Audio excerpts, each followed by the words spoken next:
Bitcoin, um sistema de dinheiro eletrônico peer-to-peer. Uma versão puramente peer-to-peer de dinheiro eletrônico permitiria que pagamentos online fossem enviados diretamente de uma parte para outra, sem passar por uma instituição financeira. As assinaturas digitais fornecem parte da solução, mas os principais benefícios são perdidos se um terceiro confiável ainda é necessário para evitar o gasto duplo. Nós propomos uma solução para o problema de gasto duplo usando uma rede peer-to-peer.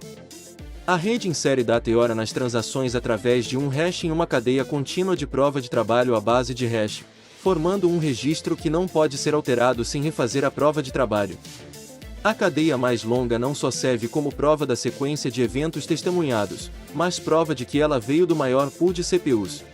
Enquanto a maioria do poder das CPUs é controlado por nós que não estão cooperando para atacar a rede, eles irão gerar a cadeia mais longa e superar os atacantes. A própria rede requer estrutura mínima. As mensagens são espalhadas em protocolo de melhor esforço, e nós podem sair e regressar à rede à vontade, aceitando a cadeia mais longa de prova de trabalho como prova do que aconteceu enquanto eles estavam fora. 1. Introdução. O comércio na internet tem dependido quase exclusivamente de instituições financeiras que servem como terceiros confiáveis para processar pagamentos eletrônicos. Enquanto o sistema funciona bem para a maioria das operações, ainda sofre com as deficiências inerentes ao modelo baseado em confiança. Transações completamente não reversíveis não são possíveis, uma vez que as instituições financeiras não podem evitar a mediação de conflitos. O custo da mediação aumenta os custos de transação, o que limita o tamanho mínimo prático da transação, e elimina a possibilidade de pequenas transações ocasionais, e há um custo mais amplo na perda da capacidade de fazer pagamentos não reversíveis para serviços não reversíveis. Com a possibilidade de reversão, a necessidade de confiança se espalha. Comerciantes devem ser cautelosos com os seus clientes, incomodando-os para obter mais informações do que seria de outra forma necessária. Uma certa percentagem de fraude é aceita como inevitável. Estes custos e incertezas de pagamento podem ser evitados ao vivo usando moeda física, mas não existe nenhum mecanismo para fazer pagamentos ao longo de um canal de comunicação sem uma parte confiável. O que é necessário é um sistema de pagamento eletrônico baseado em prova criptográfica em vez de confiança, permitindo a quaisquer duas partes dispostas a transacionar diretamente uma com a outra sem a necessidade de um terceiro confiável. Transações que são computacionalmente impraticáveis de reverter protegeriam os vendedores de fraudes e mecanismos rotineiros de disputa poderiam ser facilmente implementados para proteger os compradores. Neste artigo, nós propomos uma solução para o problema de gasto duplo usando um servidor de horas distribuído peer-to-peer para gerar prova computacional da ordem cronológica das operações. O sistema é seguro desde que nós honestos controlem coletivamente mais poder de CPU do que qualquer grupo cooperado de nós atacantes. 2. Transações. Nós definimos uma moeda eletrônica como uma cadeia de assinaturas digitais. Cada proprietário transfere a moeda para o seguinte por uma assinatura digital de hash da operação anterior e a chave pública do dono da próxima, e adicionando-os ao fim da moeda. Um sacador pode verificar as assinaturas para verificar a cadeia de propriedade. O problema, claro, é o sacador não poder confirmar se um dos pagadores não fez gasto duplo da moeda. Uma solução comum é a introdução de uma autoridade central confiável, ou casa da moeda, que verifique o gasto duplo para todas as transações. Depois de cada transação, a moeda deve ser devolvida à casa da moeda para a emissão de uma nova, e apenas moedas emitidas diretamente da casa da moeda são confiáveis de não ser gastas duplamente. O problema desta solução é que o destino de todo o sistema monetário depende da empresa que gerencia a casa da moeda, com todas as transações tendo de passar por ela, assim como um banco. Nós precisamos de uma maneira que o sacador possa saber se os proprietários anteriores não assinaram quaisquer transações anteriores.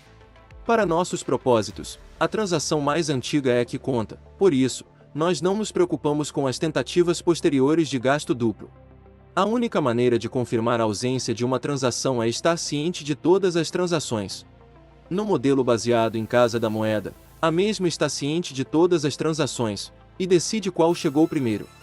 Para alcançar este objetivo sem uma parte confiável, as transações devem ser anunciadas publicamente, e precisamos de um sistema para que os participantes concordem em um histórico único, a ordem em que foram recebidas. O sacador precisa da prova que, No momento de cada transação, a maioria dos nós concorda que ela está sendo recebida pela primeira vez. 3. Servidor timestamp. A solução que propomos começa com um servidor timestamp. Um servidor timestamp trabalha gerando um hash de um bloco de itens e publicando amplamente o hash, como em um jornal ou post Usenet. O timestamp prova que os dados devem ter existido na época, obviamente, já que fazem parte do hash. Cada timestamp inclui o anterior em seu hash, formando uma cadeia, com cada timestamp adicional reforçando os que vieram antes dele. 4. Prova de trabalho. Para implementar um servidor timestamp distribuído numa base peer-to-peer, teremos de usar um sistema de prova de trabalho semelhante ao Hashcash de Adaback, em vez de jornal ou posts Usenet. A prova de trabalho envolve a procura por um valor que, quando calculado o hash, tal como utilizando o SHA-256, o mesmo comece com um número de bits 0. A média do trabalho requerida é exponencial ao número de bits 0 requeridos, e pode ser verificada por meio da execução de um único hash. Para nossa rede de timestamp, nós implementamos a prova de trabalho incrementando um nonce no bloco até que seja encontrado um valor que dê ao hash do bloco a quantidade necessária de bits 0. Uma vez que o esforço da CPU tem sido despendido para satisfazer a prova de trabalho, o bloco não pode ser alterado sem refazer o trabalho.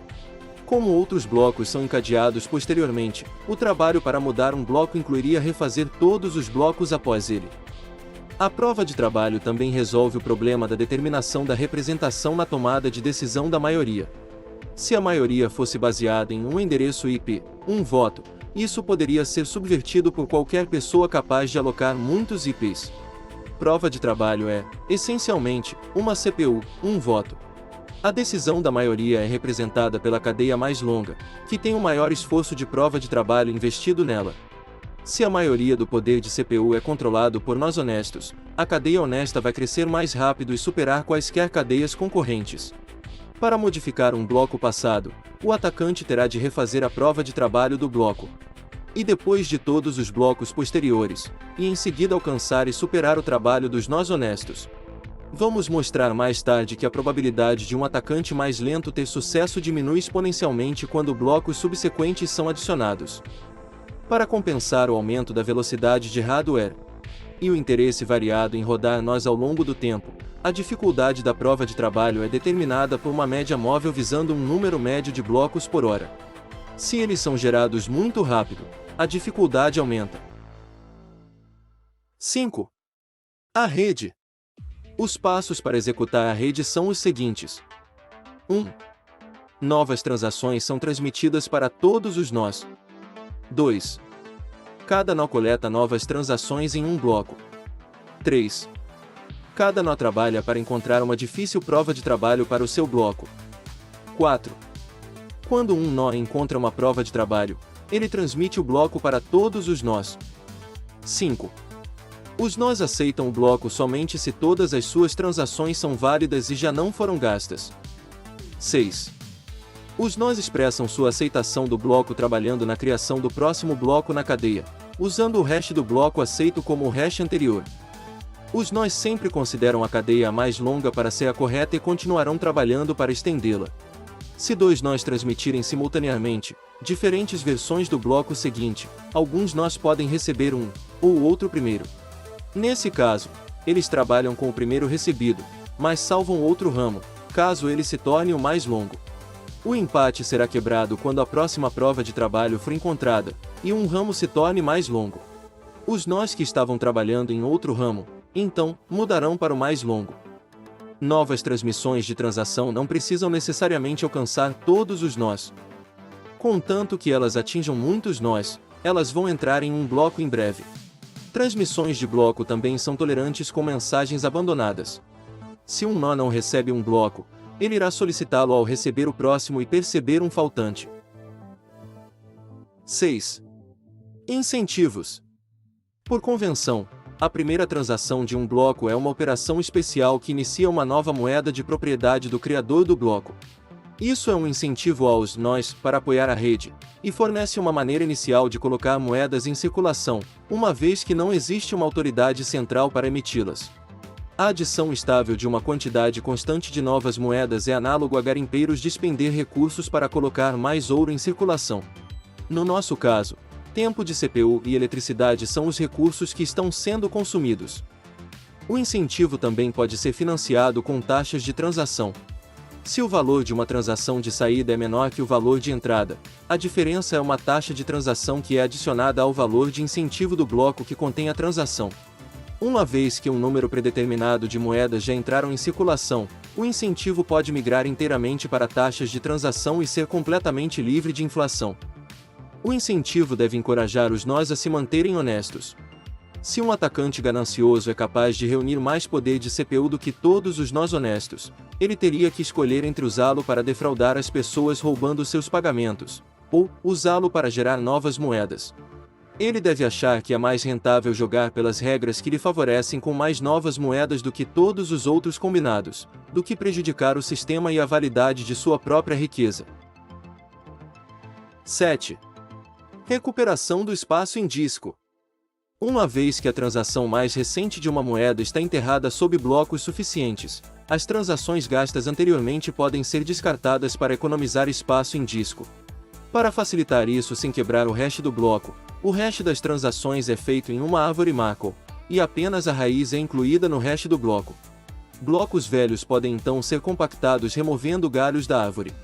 Os hashes internos não precisam ser armazenados. Um cabeçalho de bloco, com nenhuma transação, ocupa cerca de 80 bytes.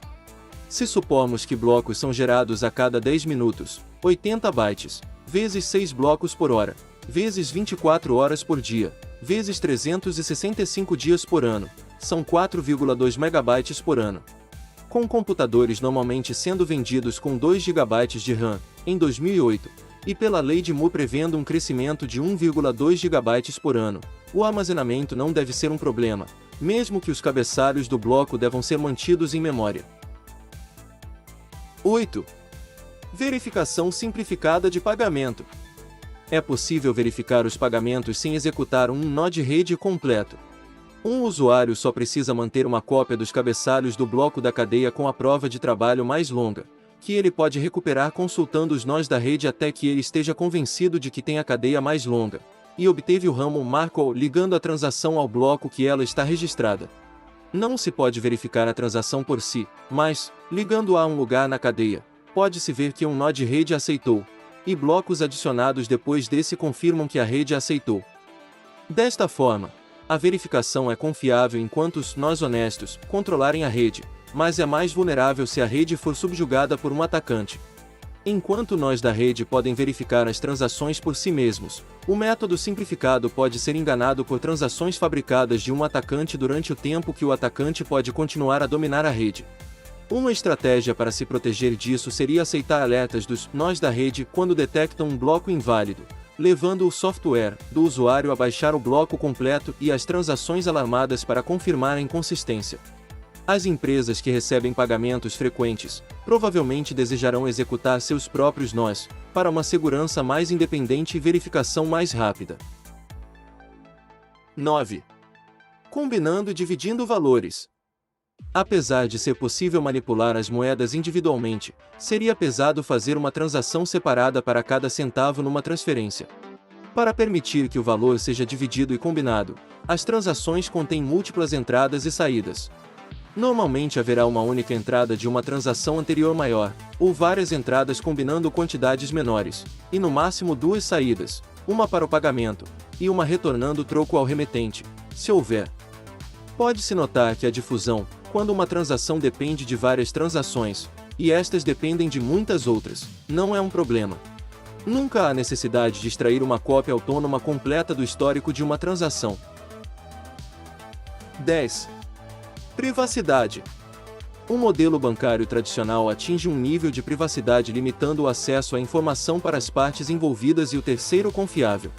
A necessidade de anunciar todas as transações publicamente se opõe a este método, mas a privacidade ainda pode ser mantida quebrando o fluxo de informação em outro lugar, mantendo chaves públicas anônimas. O público pode ver que alguém está enviando uma quantidade para outra pessoa, mas sem informações que ligam a transação a qualquer um. Isto é semelhante ao nível de informação divulgada pelas bolsas de valores, onde o tempo e o tamanho dos negócios individuais, a fita, é tornada pública, mas sem dizer quem são as partes. Como uma proteção adicional, um novo par de chaves deve ser utilizado para cada transação para evitar que eles sejam ligados a um proprietário comum. Alguns links ainda são inevitáveis com operações multi-entrada, que necessariamente revelam que as entradas eram de posse do mesmo proprietário. O risco é que, se o proprietário de uma chave é revelado, associações poderiam revelar outras transações que pertenceram ao mesmo dono. 11. Cálculos. Nós consideramos o cenário de um atacante tentando gerar uma cadeia alternativa mais rápido que a cadeia honesta. Mesmo que seja feito, isso não deixa o sistema aberto a mudanças arbitrárias, como a criação de valor do nada, ou tomar dinheiro que nunca pertenceu ao atacante. Os nós não vão aceitar uma transação inválida como forma de pagamento, e nós honestos nunca aceitarão um bloco contendo-as. Um invasor só pode tentar mudar uma de suas próprias transações para ter de volta o dinheiro que recentemente despendeu. A corrida entre a cadeia honesta e uma cadeia atacante pode ser caracterizada como um passeio aleatório binomial. O evento de sucesso é a cadeia honesta sendo prorrogada por mais um bloco, aumentando a sua liderança por mais um, e o evento de falha é a cadeia do atacante sendo prorrogada por um bloco, reduzindo a lacuna por menos um. A probabilidade de um atacante recuperar-se de um dado déficit é análogo ao problema da ruína do jogador. Suponha que um jogador com crédito ilimitado comece em um déficit, e jogue potencialmente um número infinito de tentativas para atingir o empate. Podemos calcular a probabilidade de ele atingir o empate, ou de um atacante alcançar a cadeia honesta. Considerando que a probabilidade de um não honesto encontrar o próximo bloco é maior que a probabilidade do atacante encontrar o próximo bloco, então a probabilidade cai exponencialmente à medida que o número de blocos que o atacante tem que alcançar aumenta. Com as probabilidades contra, se ele não faz uma arrancada de sorte, logo no início, suas chances se tornam muito pequenas, quanto mais ele fica para trás. Vamos agora considerar quanto tempo o destinatário de uma nova transação precisa esperar antes de ficar suficientemente certo que o remetente não pode mudar a transação. Assumimos que o remetente é um atacante que quer fazer o destinatário acreditar por um momento que ele pagou, porém altera o pagamento de volta para si mesmo, passado um tempo. O receptor será alertado quando isso acontecer, mas o remetente espera que seja tarde demais. O receptor gera um novo par de chaves e dá a chave pública para o remetente, pouco antes de assinar. Isso previne que o remetente prepare uma cadeia de blocos antes do tempo, trabalhando de forma contínua até que tenha a sorte de chegar à frente e executar a operação naquele momento. Uma vez que a transação é enviada, o remetente desonesto começa a trabalhar em segredo em uma cadeia paralela, contendo uma versão alternativa de sua transação. O destinatário espera até que a transação tenha sido adicionada a um bloco e N blocos sejam criados depois. Ele não sabe a quantidade exata de progresso do atacante, mas assumindo que os blocos honestos tomaram o tempo médio esperado por bloco, o progresso potencial do atacante diminuirá exponencialmente a cada bloco adicionado. 12. Conclusão. Propusemos um sistema de transações eletrônicas sem depender de confiança. Começamos com o framework habitual de moedas feitas de assinaturas digitais, que fornece um forte controle de propriedade, mas é incompleto sem uma maneira de evitar o gasto duplo. Para resolver isso, propusemos uma rede peer-to-peer, usando prova de trabalho para gravar um histórico público de transações, que rapidamente se torna computacionalmente impraticável para um atacante mudar enquanto nós honestos controlarem a maioria do poder de CPU. A rede é robusta em sua simplicidade não estruturada. Os nós trabalham todos de uma vez, com pouca coordenação. Eles não precisam ser identificados, uma vez que as mensagens não são roteadas para qualquer lugar particular, e só precisam ser transmitidas em protocolo de melhor esforço. Os nós podem sair e voltar à rede à vontade, aceitando a cadeia de prova de trabalho como prova do que aconteceu enquanto eles estavam fora. Eles votam com seu poder de CPU, expressando a aceitação de blocos válidos, trabalhando em estendê-los e rejeitando blocos inválidos, recusando-se a trabalhar com eles. Todas as regras e incentivos necessários podem ser aplicados com este mecanismo de consenso.